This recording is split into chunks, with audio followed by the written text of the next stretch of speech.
Convido ao palco agora a consultora Márcia Crossi, nossa convidada, que nos mostrará quais são as responsabilidades e as atribuições para a correta gestão de produtos de uma joalheria. Pode não parecer, mas um dos importantes fatores de sucesso de um comércio é a definição assertiva do mix de produto alinhada com o DNA da marca. Isso não é uma tarefa tão simples. Márcia Crossi é diretora da DGNG Design e Negócio, consultoria especializada em planejamento estratégico de marketing, desenvolvimento de produto e pesquisas de tendências de consumo e de comportamento com foco na cadeia produtiva joalheira. Seja muito bem-vinda, Márcia. Boa tarde, obrigada. Bom, boa tarde. Bom saber que estou aqui em família, porque eu fico olhando essa plateia aqui e tem, acho que, mais gente conhecida do que gente desconhecida. Fico super feliz de vocês estarem todos presentes.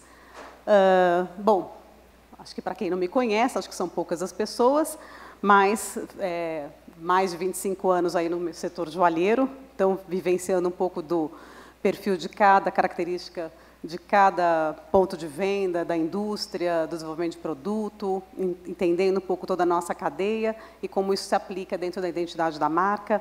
Então, esse tem sido o meu trabalho nesses 25 anos.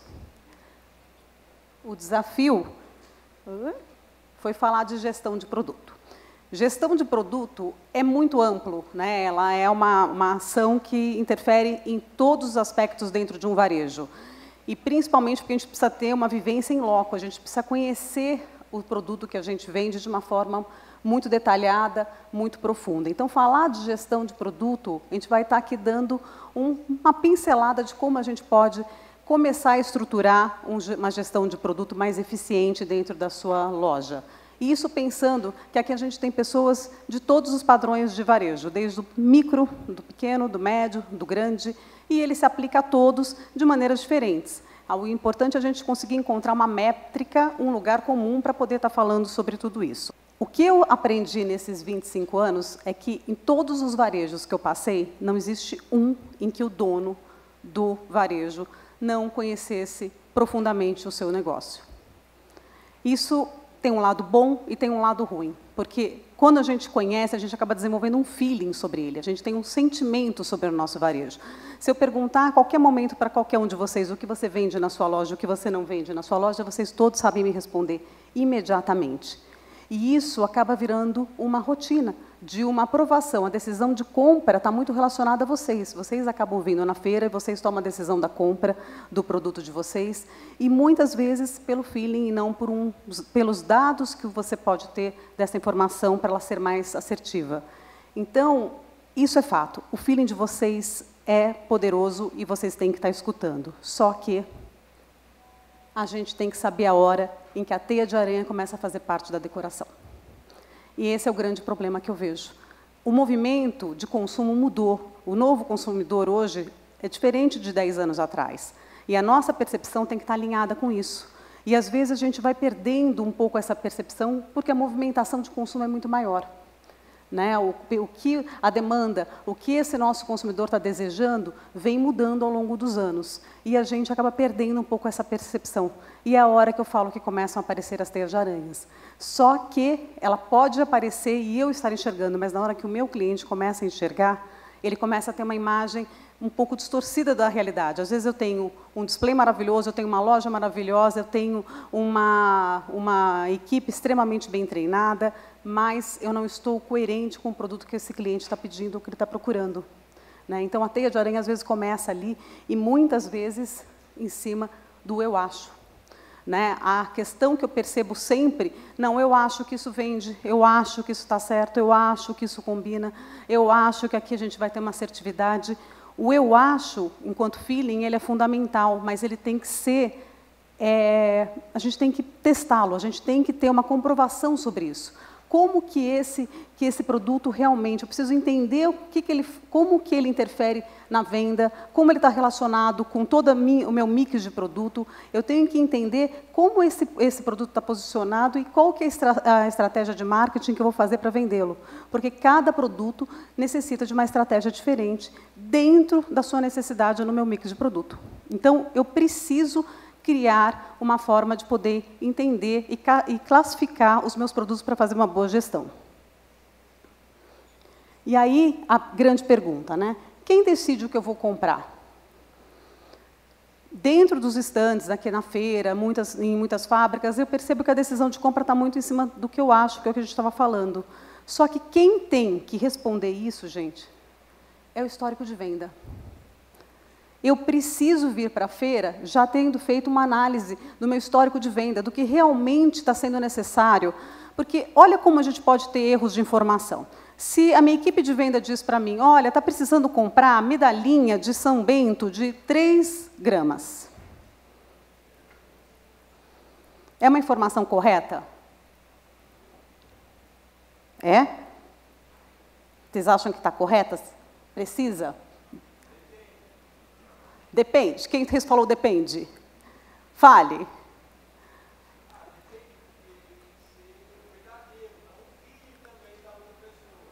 Exatamente. Porque, assim, a medalhinha de 3 gramas, ela pode ser oval, ela pode ser redonda, ela pode ter 3 gramas, mas ela pode ser alto relevo, ela pode ter diamante, ela pode ser 3 gramas no preço ou 3 gramas só no volume. Então, eu preciso entender qual é realmente, porque eu posso já ter no estoque alguma coisa semelhante, e eu estou comprando mais peças, eu estou incluindo mais peças dentro do meu mix de produto, e que depois eu fico com um estoque enorme de medalhinha de São Bento e que não tem um giro. E daí depois fala, não está vendendo mais medalhinha de São Bento. Então, a diferença da comunicação ela tem que ser precisa. E a única fonte de dar essa resposta para a gente é o sistema. O sistema tendo uma classificação junto com o monitoramento dentro da loja, com as vendedoras, afinando, fazendo uma lista de vezes, entendendo qual é a solicitação, o que o cliente entrou na loja pedindo, o que foi oferecido, por que não teve a venda, para eu entender qual é o produto que está faltando na minha loja e qual, de fato, corretamente eu tenho que estar repondo. Então, se eu tenho bolinha, brinquinho de bolinha de 1 milímetro até... de 3 milímetros até 10 milímetros, será que eu preciso ter todos dentro do meu perfil da marca? Porque também tem que levar em consideração isso. Qual é o meu posicionamento enquanto marca? Então, às vezes, eu não preciso ter todo esse leque de bolinhas. Eu posso ter um de 3, um de 5 e um de 7. E não ter o de 4 e não ter o de 6. Dependendo do perfil do meu varejo, eu preciso ter todas. Mas eu tenho que potencializar o meu investimento, porque o meu investimento de compra é um só. Na hora que eu saio para fazer uma compra na feira, para vir para uma feirinha, eu tenho um investimento que eu vou poder fazer. Então, eu tenho que fazer o mais assertivo possível. Eu tenho que estar muito coerente com o que eu vou, muito certa do que eu tenho que comprar. Então, para isso, eu preciso, antes, fazer um trabalho de casa, que é olhar o meu, identificar dentro do meu histórico de venda, o que realmente, de fato, eu estou vendendo. Quais são as características, qual é a qualidade, fornecedor, como que é o peso, qual que é esse acabamento, o que está tendo mais assertividade, eu preciso fazer esse monitoramento antes. Então, quem responde isso para a gente é o histórico de venda. O mix de produto é composto pelas famílias ou subfamílias. Quer dizer, eu preciso... Hoje, tem vários varejos que eu acabo entrando que eles ainda não estão com as famílias formatadas. Né? Tem anéis, geralmente está no sistema assim, anéis, brincos, pingentes, pulseiras. Como que eu faço uma classificação assertiva do que eu estou vendendo só no item de produto? É muito difícil, porque anéis tem de todas. Se eu colocar, então, aliança junto do grupo de anéis, eu mascarei todo o meu sistema, meu histórico de venda e de compra. Então, eu preciso estar muito atenta a poder pegar esse mix todo e formatar ele de uma forma que eu possa fazer um monitoramento mais assertivo. Então, a gente vai mostrar um pouco como que a gente pode estar fazendo isso. Antes de falar, né, que a gente vai falar sobre essa composição, eu tenho que ter uma questão assim, fundamental, que é onde eu vejo as pessoas se perderem muito. A composição do mix de produtos tem que estar alinhado com a identidade da sua marca. Daí a minha pergunta, qual é a identidade da sua marca? Se eu perguntar para alguns de vocês aqui, talvez alguns saibam responder, mas eu acredito que a maioria não. Ou então vai falar, não, minha joia é para uma mulher de mais ou menos uns 30 anos, né? Uma mulher casada, com filhos, uma profissional liberal. Hoje já não é mais isso. A identidade da marca está muito mais relacionada com o estilo de vida, com uma percepção de desejos, de aspirações de um consumidor, alinhado com o que eu tenho como propósito na marca, os meus pilares, no que ela está embasado. Então, ela é um pouco mais complexa, mas a gente não vai estar falando um pouco sobre isso, porque isso daria uma outra palestra. Mas eu preciso entender quem é o meu consumidor, o que ele está desejando, qual é a minha marca, para entender qual é o mix do meu produto. O que eu quero dizer com isso? Se a minha marca, né, eu idealizei essa consumidora para a minha marca, e ela é minha cliente, e ela é vegana, ela é uma mulher que frequenta balada, e ela é ciclista, por exemplo. Isso eu estou colocando dentro de um lifestyle, ele teria que ser muito mais profundo do que isso. Mas eu tenho que já atendê-la em todas as suas expectativas. Aliás, ela já fala comigo, porque eu já entrego para ela o que ela está desejando. Então, se tem um novo movimento vegano de alimentação e eu percebo que os meus clientes estão envolvidos, eu tenho que pensar numa linha de produtos que atendam a essa expectativa. Se ela é uma ciclista, se ela é uma pessoa de balada, o que ela quer na hora da balada? Eu preciso entender isso.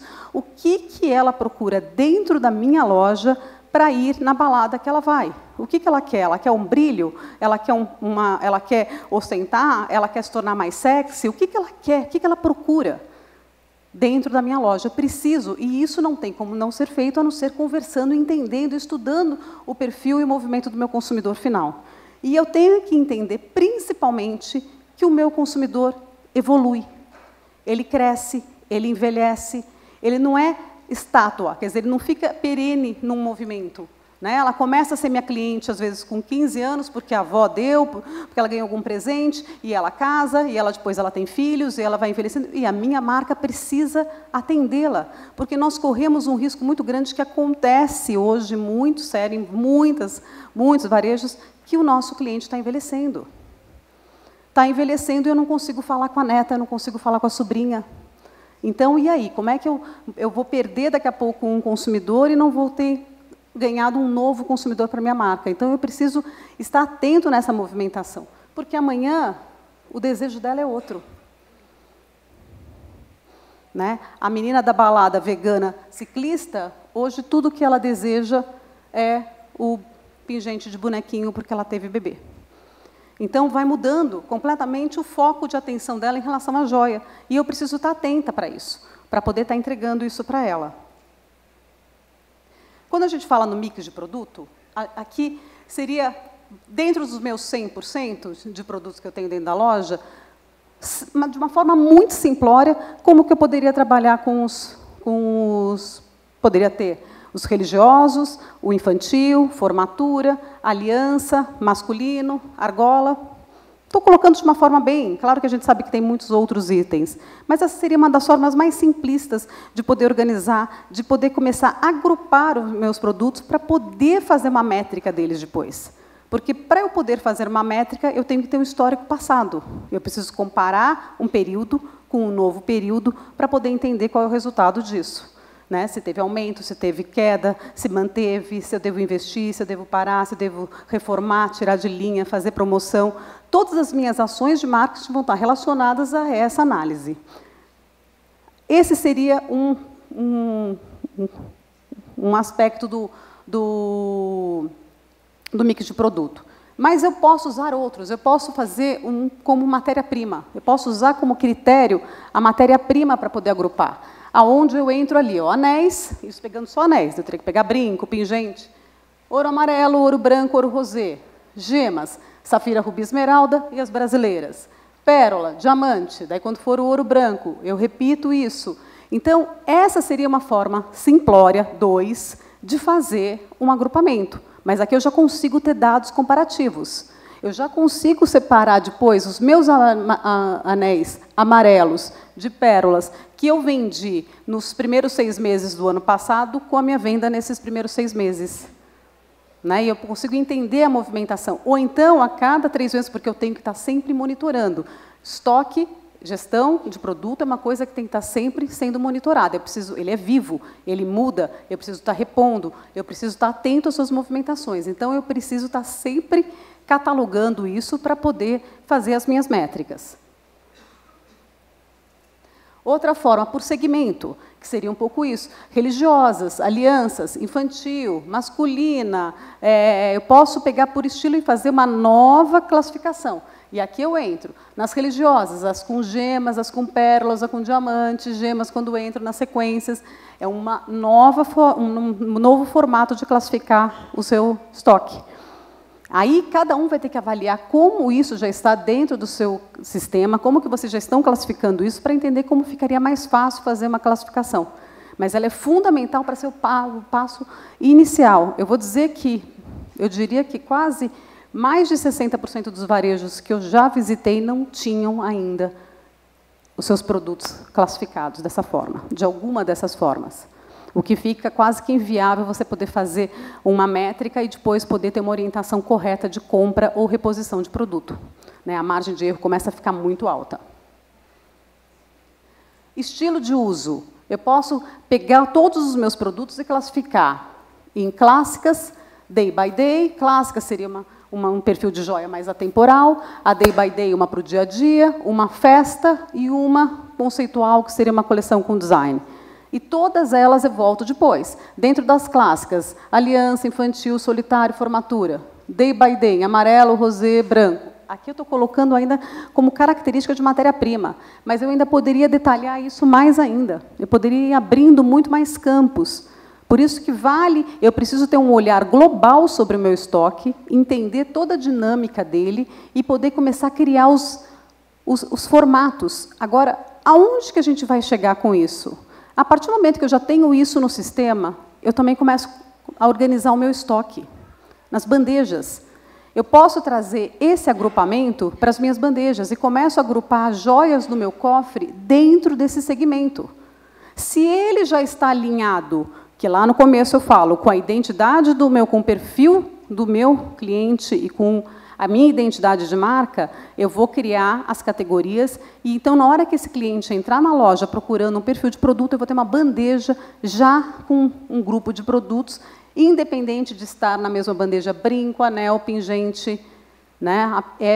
Quem me conhece sabe que eu defendo totalmente que não se deve dividir nunca um estoque entre anel, brinco, pingente, porque às vezes eu entro para entrar numa loja para comprar um anel e saio com um brinco. Às vezes eu entro para comprar um pingente e saio com um anel. Então, na bandeja, eu tenho que ter produtos alinhados com a mesma característica para poder converter a venda. Na hora, o cliente não sabe o aro da esposa e a gente perde a venda. Mas tem o brinco e tem o pingente que combinam e que a gente pode estar fazendo a venda adicional. Ou até também pela venda adicional. Porque está na bandeja, ele decidiu pelo anel, eu consigo oferecer o brinco e o anel e eu faço uma venda adicional.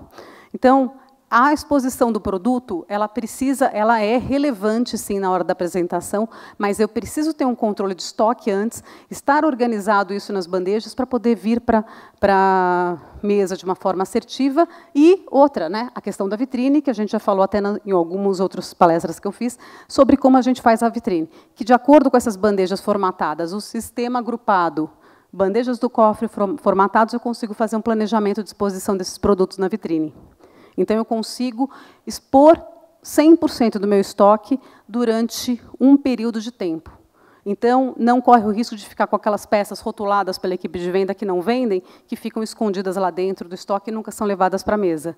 E aí, claro que elas sempre vão aparecer como produtos que nunca vendem. Mas será? Ou elas não tiveram uma oportunidade de serem expostas, Então, é uma reflexão para a gente pensar. E o último, que eu acho, claro que a gente tem que estar um pouco amadurecido para chegar nessa fase, porque a gente tem que estar trabalhando com todas as nossas coleções, todos os nossos produtos já serem desenvolvidos e criados no formato de coleção. Então, aqui eu tenho joias, coleções temáticas. Vamos pegar um exemplo, uma Maga Stern trabalha dessa forma. Todas as coleções são temáticas e fazem parte de um ciclo de lançamentos, dentro das categorias de produtos que ela tem. E as coleções commodities, que é religiosa, infantil, aliança, daí a gente tem só com gemas, diamante e ouro. Eu posso colocar jardim, arco-íris, aquarela. Daí elas são temáticas, aí elas precisam de conceito, aí elas precisam de uma estrutura de marketing para poder estar auxiliando na venda. Mas ela é muito mais impactante na apresentação, tanto da vitrine quanto da bandeja. Monitorar a saúde, gente. Quando a gente está falando tudo isso, eu estou falando unicamente da saúde do seu estoque, da saúde dos seus produtos. E isso, que nem eu falei no começo, ele é vivo. Então, eu tenho que estar todo dia arrumando formatos para criar uma métrica nova para avaliar o meu estoque.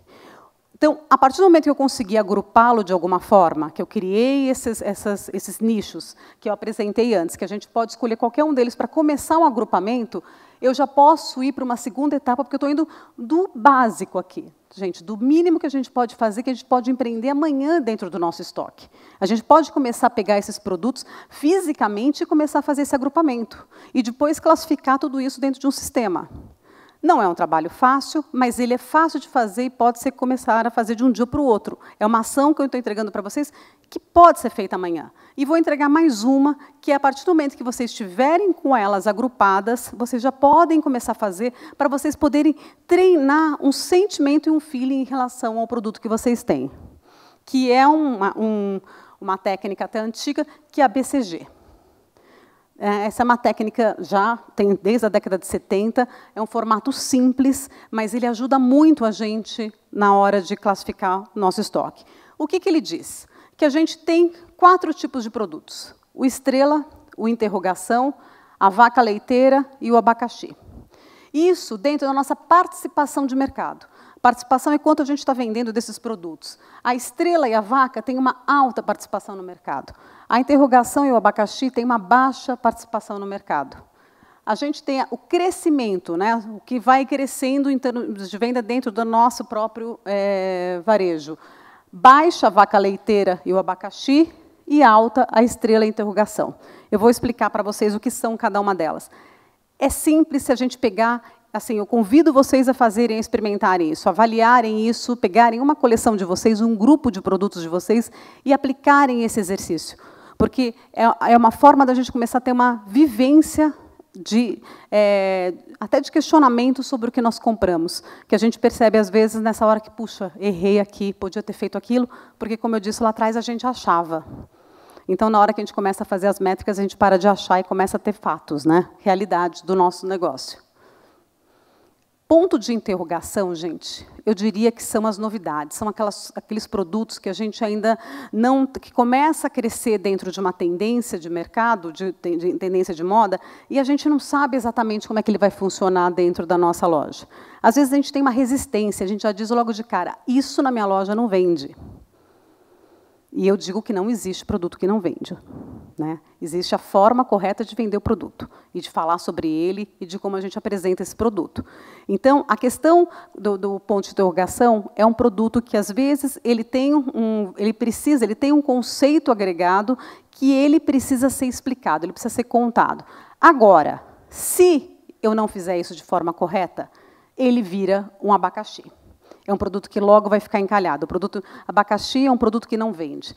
Agora, se eu souber trabalhar ele muito bem, ele vai virar um produto estrela. Então, a gente arrisca com um produto que eu posso ter um ciclo de vida dele, que ele cresça e vire um produto que seja até um clássico da minha marca, como eu posso ficar com esse produto encalhado dentro do meu estoque. Eu posso comprar muita quantidade desse produto? Não. De jeito nenhum. É um produto que eu estou experimentando. Então, eu tenho que sentir. Então, é um produto que eu compro, eu tenho que comprar. Essa é uma questão importante. Eu tenho que comprar, porque o produto interrogação, muitas vezes, aliás, eu diria, na maioria das vezes, ele é o que te posiciona de uma forma confortável em relação ao concorrente. Por quê? Porque você traz primeiro, você chegou primeiro com ele. Então, na hora que você trouxe esse produto, quando o vizinho vê você vendendo, ele vai lá e compra. Mas quem trouxe esse produto primeiro e arriscou foi você. Então, ele é um produto que a gente tem que arriscar, a gente tem que trazer produtos de interrogação para dentro da loja, mas com parcimônia, analisando bem a quantidade e testando. É um produto de teste. Esses seriam os nossos pontos de interrogação hoje. Se a gente pegar dentro do nosso mercado hoje, a gente está aqui, ó. Será que eu vendo isso? Será que a minha loja vende? Será que eu vou vender isso? Gente, agora, o que eu vou jogar para vocês? Há uns anos atrás, se a gente lançasse no mercado essa pérola, ninguém comprava. Porque o meu cliente quer o quê? Ele quer um pé igual ao outro. Como é que eu vou vender uma pérola que de um lado é de um jeito e do outro lado é do outro? Que de um lado ela é mais acinzentada e do outro ela é mais rosada? É ou não é verdade? Tinha essa resistência do cliente há um tempo atrás, só que a tendência vai mudando, o comportamento vai mudando, como eu disse desde o começo. Ele vai tendo outras expectativas, outras aspirações de desejo, e isso, de repente, virou fashion. Isso virou descolado. Então, começa a ter um desejo. Agora, se eu nunca vendi esse produto, eu não posso ir lá só porque está todo mundo vendendo e colocar no meu produto, no meu ponto de venda, numa quantidade enorme. Eu tenho que testar, eu tenho que colocar ele para dentro, eu tenho que analisar, eu tenho que estar monitorando esse produto para entender, junto com a equipe de venda, como que eu vou divulgar, como que eu vou colocá-lo na vitrine, qual é o storytelling que eu vou falar sobre esse produto, como que eu vou apresentar esse produto para o meu cliente que até hoje nunca viu nada igual lá. Então, eu tenho que fazer, não é só jogar o produto, eu tenho que saber como que eu vou colocar. Então, olha só uma questão. Uma é eu comprar o produto, que muitas vezes a gente já tem até a resistência de experimentar esse produto. O segundo passo é entender como que eu vou fazer ter uma chance maior, mais assertiva de venda. Então, eu tenho que planejar, não é só comprar. Olha o que acontece normalmente, é comprado na feira, a fábrica demora X tempo para produzir, e isso é entregue lá, chega na matriz, a matriz classifica esse produto, dá entrada nesse produto, e esse produto é transferido para as lojas. A vendedora recebe esse produto, a estoquista recebe esse produto, dá entrada na loja, e esse produto vai para a vitrine, às vezes, sem nenhuma explicação. A equipe de venda nem tem ideia do que seja. Que pérola é essa? O que é isso? E esse produto já está na vitrine vendendo. O cliente entrou, perguntou, elas não sabem nem que informação elas dão a respeito do produto. Eu já não tirei a chance de venda dele? Não tirei? Então, eu falo, para poder entrar com um produto interrogação, eu tenho que pensar como que eu vou apresentar esse produto para o meu cliente. Então, essa é uma questão importante. A gente tem que arriscar, sim. Ele é fundamental no posicionamento de marca, mas eu tenho que saber como que eu vou apresentar esse produto. Produto estrela, gente, eu falo que ele é o melhor produto que a gente tem. O produto estrela é aquele produto que as pessoas batem o olho e falam, é do fulano. É um produto que já tem DNA próprio. A marca conseguiu elaborar ele de uma forma tão precisa que tem um alinhamento tão grande com a sua identidade e está tão alinhado com o perfil do seu consumidor que, na hora que eu bato o olho, eu falo, é do fulano. É um produto difícil de conseguir acertar, ter uma assertividade, de conseguir ter um produto desse, mas ele é perene. Se ele for monitorado e se ele for bem cuidado, ele é perene. Você vai ter esse produto inteiro vendendo a vida inteira. Esses são alguns exemplos dos produtos estrela. Eu bato o olho, eu sei quem é. Eu bato o olho, eu sei quem é. Quanto tempo eles estão vendendo esses produtos, gente? Muitos anos. Eu vou lá, faço uma releitura dele,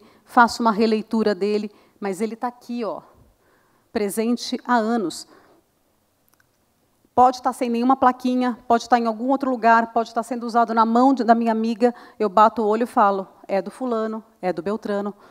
Então, esse produto, ele conquista, ele vende, ele tem um valor, geralmente são valores agregados, ele tem um produto exclusivo, um produto diferenciado, difícil de conquistar um produto desse. Mas, na hora que você tem um produto estrela, se você souber mantê-lo, né, fazendo relançamentos e alimentá-lo, você vai ter um produto que vai levar a sua marca para todos os lugares. Vaca leiteira. É que nem eu digo, a vaca leiteira é o sonho de consumo. Se você tem uma família de 5 pessoas e uma vaca leiteira, você nunca fica sem leite na vida, não é verdade? Mas se a família crescer e você passar a ter 10 filhos, você começa a ter problemas. A vaca já não começa a dar vazão para você. Então, a gente tem que... A vaca leiteira é um sonho, é um produto que todo mundo precisa ter. A gente precisa ter produto vaca leiteira. Mas a gente precisa fazer estratégias para manter essa vaca dando leite por muito tempo. Né? O produto, eles são... a grande forma de manter um produto vaca leiteira é cuidando dos seus relançamentos. Ajustando o produto, incrementando o produto sem que ele perca a fonte original. Eu tenho que bater o olho e tenho que entender quem ele é, mas eu tenho que ir atualizando ele. Esse é um produto vaca leiteira. né? Um valor, um clássico da marca, um valor relativamente, não é um valor, as vacas leiteiras nunca são peças de valor muito alto, mas que a marca teve essa preocupação. Essa vaca não para de dar leite, porque ela está sendo o tempo todo atualizada, trazendo. Concorda que isso aqui está extremamente adequado com os tempos de hoje? E quanto tempo esse pingente existe, gente? Mas eu olho para ele e eu tenho a sensação de que ele foi lançado ontem. Não é verdade? Então, às vezes a gente tem algum produto que ele é icônico nosso, e a gente deixa ele ali achando que só isso basta. Não! Investe em trazer uma nova leitura dele, numa reforma, sem que ele perca as características originais. Percebe que a gente bate o olho e sabe quem ele é. Mas olha como ele ficou, quer dizer, ele continua gerando desejo. Mesmo que eu já tenha o primeiro, eu tenho o desejo de comprar mais um. Não é verdade? O abacaxi, gente, eu falo que o abacaxi ele pode ser azedo ou ele pode ser melado. Porque produto que não vende é bom, gente? Não, né? Mas saber por que ele não vende, porque ele não vendeu, vale ouro. Vocês concordam? Na hora que eu entendo por que um produto, o que acontece é que, assim, um produto que não vende, ele é descartado. Logo não vende, coloca na promoção, me livro dele, problema resolvido. Não. Se dedica ao abacaxi. Pega ele, estuda o porquê que ele não vendeu. Senta com a equipe de venda. Por que esse produto não vendeu? Preço. Acabamento. Qualidade das gemas. O que está acontecendo com ele? Percepção entre valor e volume. O que faz esse produto não estar vendendo? Eu falo que a gente cai na rotina de fazer os mesmos erros sempre. Porque a gente compra um abacaxi, uma peça, abacaxi, passa alguns meses, a gente compra outro abacaxi, e às vezes abacaxis muito semelhantes, porque a gente não analisou o primeiro. A gente não foi saber o porquê que ele não vendia. E tem muita informação, porque daí, o que eu mais vejo dentro dos varejos? Ah, esse brinco não vende. Põe na promoção porque esse brinco não vende. Espera. Às vezes a construção dele está com muito metal, podia ser mais leve. Então, não é que o modelo não era interessante. Então, não era um erro de design, era um erro de projeto, de peso. Talvez essa mesma peça, feita com mais leve, de uma dimensão menor, mais vazada, ela poderia ter um sucesso de venda. Então, eu nunca mais compro nada dentro daquele formato, porque aquele formato não vende. E, às vezes, não é a verdade. E eu deixo de ter um produto, às vezes, importante, comercial, que todo mundo vende, mas a minha compra naquele momento foi errada. O acabamento da peça, às vezes eu compro de um fornecedor, o acabamento não está muito bom, não é um acabamento perfeito. E o outro comprou uma peça semelhante, num outro com acabamento impecável, e ele vende muito. Então, e aí eu acho que aquele produto é um produto que não vende, mas eu tenho que saber o porquê. Então, buscar informação do porquê que esse abacaxi está azedo é fundamental para que a gente possa tornar os próximos, a gente não tenha mais abacaxis dentro do estoque. Então, analisar é fundamental. Eu acho que assim tem que perder um tempo gastando com o abacaxi. Ele pode dar informações muito valiosas. Aqui, de uma forma simplista, a gente coloca como que poderia ser uma pirâmide de produto dentro de um varejo. Aqui é a base da pirâmide, que eu tenho risco baixo de venda, de não vender, são as vacas leiteiras. Ela tem uma aceitação alta no mercado, ela tem uma venda alta e de longa duração. Vende muitos itens durante muito tempo. E ela quase sem risco nenhum. O produto estrela, ele tem uma boa aceitação no mercado e ele tem uma boa venda com média duração. Porque depois eu tenho que relançar ele um pouco, eu tenho que trazer novos produtos para ele, eu tenho que trazer um oxigênio para ele. E o produto interrogação, ele tem uma aceitação incerta e vendas incertas, mas também, na hora que eu acerto, ele vira uma estrela. Então, eu tenho que ter o risco pensando de transformar esse produto numa estrela. Alguma dúvida até aqui, gente? Não? Dentro dessa análise de produto que a gente faz, da gestão, uma das coisas que eu percebo bastante é que a gente acaba tendo muita dificuldade de classificar, de entender quem é quem dentro do nosso, né, pegar um produto dentro do nosso estoque e falar quem é quem. O que esse produto é uma vaca leiteira? Ele é uma estrela? O que ele é? Né? A melhor forma que eu posso dizer para vocês, de vocês poderem estar identificando isso, é vocês olharem, pegar o histórico de venda deles, quer dizer, quantas peças foram vendidas, e durante quanto tempo elas venderam. Então, se eu tenho lá um item, eu comprei 10 peças, ele demorou X tempo para vender essas 10 peças. Isso ele já começa a me dar uma orientação de onde ele está. O vaca leiteira, por exemplo, é um produto que você colocou, geralmente, em 1 mês, 2 meses, 3 meses de estoque, ele já vendeu. Então, a gente consegue já saber disso. Estrela é a partir de 3 meses. Ele tem uma venda imediata no começo, depois ele dá uma queda, depois ele volta a vender, ele é mais cíclico. Né? E o interrogação, às vezes, ele tem um pico de venda muito alto e depois ele cai. Então, essa seria a melhor forma de vocês estarem avaliando. A minha ideia é que vocês tenham aí um estoque cheio de estrelas e de vacas leiteiras. Monitorando sempre a saúde do seu estoque. Esse é um ponto fundamental. Tem que estar todo dia. A gente não faz esse trabalho uma vez. Não é só um dia que vocês vão fazer isso. Isso vocês vão ter que estar fazendo toda hora, todo o tempo, monitorando, monitorando, monitorando, porque o estoque é vivo.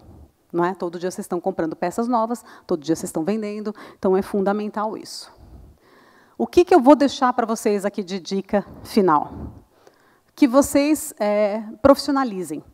Não tem como ter um estoque amador mais, porque hoje o investimento dentro de um estoque é muito alto. E ele estar parado sem vendas imobiliza vocês de novas compras, de estar desenvolvendo novos produtos, de estarem vendendo, trazendo mais produtos pontos de interrogação. Quanto menos recurso eu tenho, menos interrogação eu trago para a minha loja e menos ela é percebida como uma vanguarda, uma inovação ou uma loja que está atualizada. Isso é importante. Quanto menos interrogação, produto interrogação, menos percepção de novidade o cliente tem de você. Então, antes de fazer novas compras, escute o seu histórico de venda. Ele é fundamental. Estude o seu público-alvo. Isso dá trabalho, gente. Estudar o público-alvo dá trabalho. E ainda mais porque ele também se movimenta. Fique atento às mudanças de comportamento, tendências, o que estão trazendo, novas formas de uso, principalmente as novas formas de uso. Monitore o ciclo de vida dos seus produtos, acompanhe, pegue e analisa ele por um período de tempo para vocês poderem saber. E não deixe abacaxis morarem no estoque. Né? Encontrem uma forma de tirar os abacaxis, mas sempre analisando um por um para entender qual é a informação que ele passa para vocês não terem erros futuros. E não deixe a teia de aranha fazer parte da decoração, gente.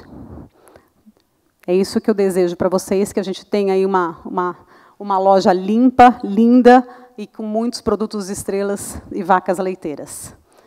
Muito obrigada. Deixar, se vocês quiserem fazer alguma pergunta, fiquem à vontade.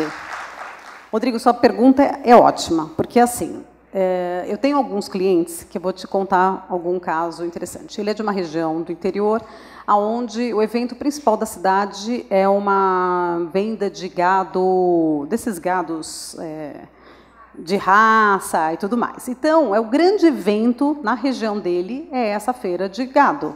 Mais do que mães, mais do que Natal, mais do que tudo, essa é a região, é a época dele que está fora de uma data de calendário, mas que ele pegou e formatou todo o marketing dele, porque ele identificou que dentro do perfil dos clientes dele, os 10 principais clientes que ele tinha na loja, que representavam 80% do faturamento dele, que é aquela questão 20, 80, 20 que a gente fala, eram produtores desse gado. Então, ele foi estudar, entender como é que era o perfil desse e passou a ser o grande data de comemorativa dele, passou a ser o evento de lançamento. Então, todo o grande lançamento dele, o grande evento dele, era essa data. Então, ele mudou isso. Claro que eu falo que qualquer mudança ela não pode ser feita de um dia para o outro. A gente tem aquela coisa de água mole em pedra dura. Você vai fazendo, você vai movimentando, você tem que estar comunicando. Então, qualquer mudança, você tem que pensar que você tem que ter um tempo elástico de investimento. Eu preciso investir durante um período até que isso seja assimilado pelo meu consumidor. Mas se eu não tiver com essa informação tão correta do que ele deseja, do que ele espera, posso errar e perder muito dinheiro. Então, eu falo, uma ação vale muito mais do que 10. Né? Foca em uma ação que você queira fazer, de que seja uma ação de relevância para você e cria suas estratégias. Mas acho que antes de fazer qualquer início, gasta um tempo com a pesquisa antes. Né? Descobre quem é profundamente, porque você, às vezes, vai ter insights que é muito difícil de estar colocando porque a gente não está vivenciando o seu negócio. Né? Você veja hoje com a pesquisa da Clotilde quantos insights ela trouxe para a gente. Enquanto a gente estava preocupado em como fazer a foto, ela está dizendo que a gente tem que dizer como é que eu uso a joia. Não é verdade? Então, olha como muda tudo. Então, eu estou pensando na modelo, eu estou pensando num cenário lindo, eu estou pensando nisso. Espera aí, não. A minha cliente não quer isso, ela quer saber como é que eu uso esse anel. Não é verdade? Se eu colocasse esse anel na foto, era uma coisa. Eu colocando esse anel no dedinho, dá um outro aspecto. Né? Então, eu digo assim, é a forma de uso que esse cliente está querendo. Então, eu preciso escutar e estar atento a isso. Mas acho, sim, que as inovações de datas, é óbvio que assim, a gente tem mães e namorados se uniram, viraram uma data só, e Natal virou uma outra data. Mas eu acho que trazer inovações surpreendem. Né? E as redes sociais hoje ajudam a gente a poder ter um movimento um pouco mais rápido, né? De poder estar fazendo essa comunicação. Não sei se te ajudei. Tem uma pergunta ali, né? Você pode levantar a mão, por favor, para levar o microfone? Quem tinha pedido? Aonde que eu tô? Aqui na sua frente, Márcia. Quem tá? Peraí, deixa eu achar. Márcia, você... Tudo bom? Tudo contigo. Graças a Deus. Você arriscou ou tem a experiência de que os produtos começam a ser vendidos durante 3 meses após... Né, um produto que arriscou, vai, chega, cadastra... O produto interrogação. Isso. Tá? Que é essa... O último, assim, é um produto que eu não tenho ainda dentro da minha loja, seja ele pela forma de uso, seja ele pela composição, pela matéria-prima, alguma inovação que esse produto está trazendo e que eu não tenho histórico nenhum dele dentro da minha loja, para poder ter uma referência antes, se ele vende ou não. Né? Eu acho no interior demora um pouco mais. Sim, mas o meu grande questionamento é em termos de quantidade. Porque assim, ó, a gente está vendendo, tu vais, investe mais, daqui um pouco ele cai. O maior problema que eu vejo no estoque é saber o quanto comprar. O quanto comprar. Então, digo que o grande segredo e o maior aliado para você é o seu histórico de venda. Porque assim, eu posso não ter um produto igual, mas eu posso ter algumas referências. Por exemplo, eu não tenho ainda essa pérola barroca, nunca vendi essa pérola barroca, mas eu posso ter um histórico de como eu vendi já pérolas de tamanhos maiores. Quando eu vendi de peças que tinham uma forma de uso, né, quer dizer, não idêntico um lado do outro. É meio difícil de colocar nesse exemplo, mas eu tenho que buscar, dentro do meu histórico de venda, o quanto, se eu comprei 10 peças de um produto X e eu demorei 2 anos para vender, ele é um produto que está ali já indo quase para o abacaxi, não é verdade? Quer dizer, ele já está ficando azedo. Né? Se eu fiz ação, eu tentei colocar ele, eu coloquei ele na vitrine, fiz treinamento com a equipe de venda para ele vender, fiz uma campanha de marketing com ele, fiz tudo e ele não vendeu, eu cometi algum erro aí nesse produto. E eu estou com aquele estoque gerado dele. Então, eu tenho que analisar esse produto friamente, entender o porquê que ele não vendeu, para poder orientar, ter uma assertividade nas outras. Mas a quantidade é uma coisa muito característica de varejo para varejo. Né? O meu universo é diferente do seu universo, que é diferente do universo dele. É muito difícil essa nomenclatura de números para comprar. Né? Eu acho assim, o interrogação sempre é um teste. Eu uso, e posso te recomendar, você usar um pouco a pirâmide dos 10%, 30% e 60%. 10% seriam os produtos que é como a categoria de moda trabalha. Né? Então, hoje, 10% é o vestido da passarela, é aquele longo, aquela peça toda diferenciada. 30% seriam produtos que já estão adequados ao uso, que as pessoas já estão querendo consumir, mas com inovação. E os 60%, que é a parte maior, porque é a que paga a nossa conta, é o desejo imediato. É o que o consumidor já quer comprar hoje e que eu tenho que ter na minha loja. Agora, seria o giro. Seria o giro, aquelas peças que eu tenho. Agora, uma coisa importante. O que tem que ter na minha loja é diferente da sua. Vamos dizer que eu seja uma Tiffany. O meu tem que ter esse pingente.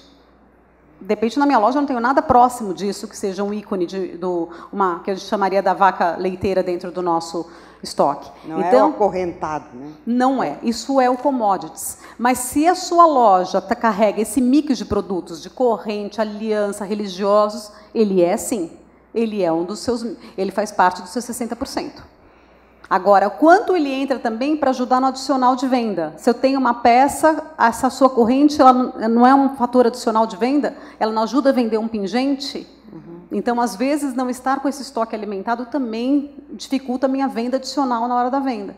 Porque eu posso estar vendendo um pingente lindo, eu posso agregar uma corrente e estar vendendo 2 produtos. Aumenta o ticket médio de venda.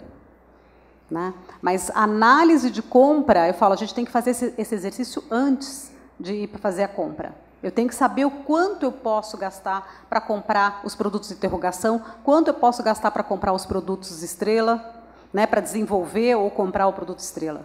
Eu tenho que antes estar sabendo qual é o poder de investimento, porque às vezes eu preciso de um marketing, é uma peça sensacional, mas eu preciso de um investimento tão grande em marketing para o meu cliente comprar esse produto que não vale a pena. Né? Qual o exercício que eu vou ter que fazer para essa minha equipe de venda vender esse produto? Então, é uma avaliação, eu tenho que ainda estudar um pouco essa minha compra antes. Tá bom? Nada. Márcia, queria agradecer, então, sua presença, Muito sua obrigada, palestra. gente. Uma boa tarde.